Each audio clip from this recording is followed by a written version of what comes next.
Question number 8 की बात करते हैं।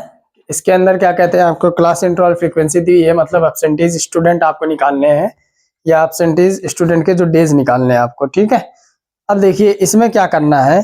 ये देखिए आपको दिया हुआ है कि क्लास इंटरवल और फ्रीक्वेंसी आपको गिवन है। इसके अंदर आपको निकालना है कि कितने स्टूडेंट क्या कहते हैं, उनका मीन निकालना है कि कितने दिन स्टूडेंट एब्सेंट थे। ठीक है, तो सबसे पहले हमको क्या करना है, वही CI और क्या कहते हैं कि FI।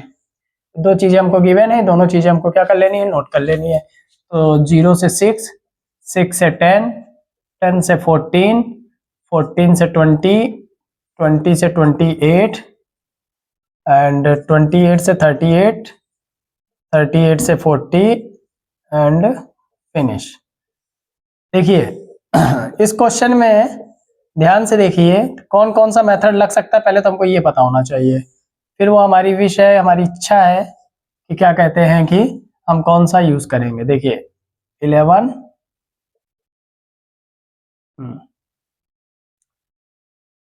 है, 10 है फ्रीक्वेंसीज, 7 है, 4 है, 4 है, 3 है एंड 1 है, और टोटल इसकी क्या है अपने पास 40 है। ठीक है, ये इतना हमने नोट कर लिया। अब देखिए इस क्वेश्चन के अंदर जो हमारे पास CI और FI है, सबसे पहले तो हमको XI निकालना ही है।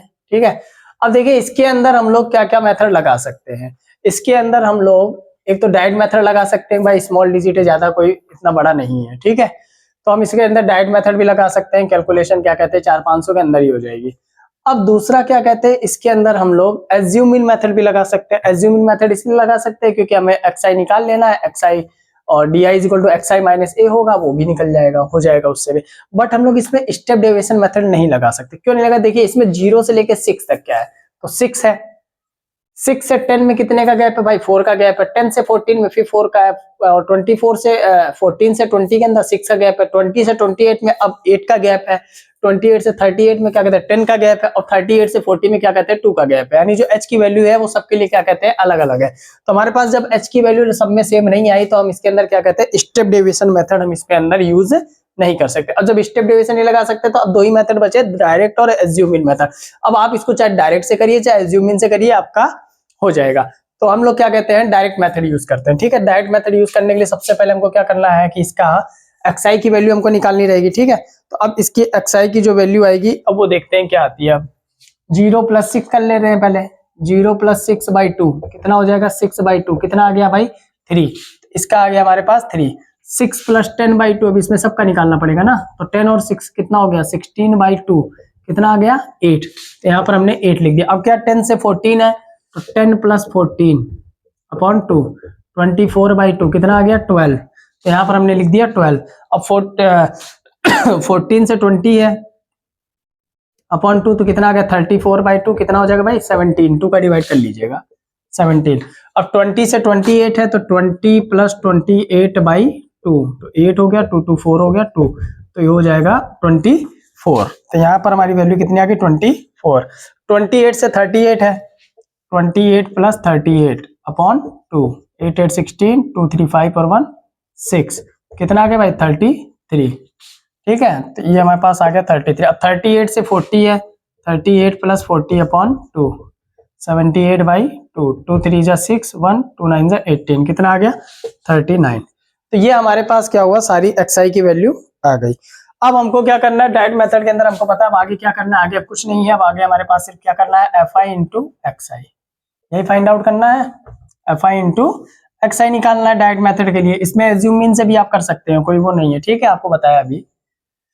अब देखिए FI × XI में क्या करना है, इसको मल्टीप्लाई कर देना, मतलब 11 × 3 कितना हो गया भाई 33, 10 × 8 कितना हो जाएगा 80, 7 × 12 कितना हो जाएगा 84, 4 × 17 68।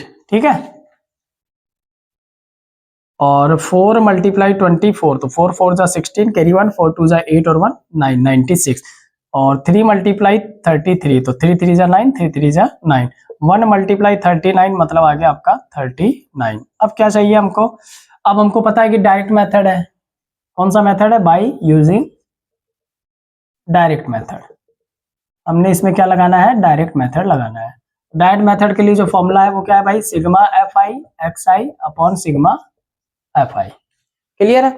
अब क्या करना है, हमको इसकी प्लस कर लेनी है और इसका प्लस है ही हमारे पास, यानी नीचे वाले का तो 40 हमारे पास है ही है, बस ऊपर वाले का क्या कहते हैं कि इसका सिग्मा FI हमको निकालना है। सिग्मा FI निकालिए, कितना आता है 3 0 3 4 7 7 और 8 कितना हो जाएगा 15 15 और 6 कितना हो जाएगा 21 21 और 9 कितना हो जाएगा 30 30 और 9 कितना हो जाएगा 39।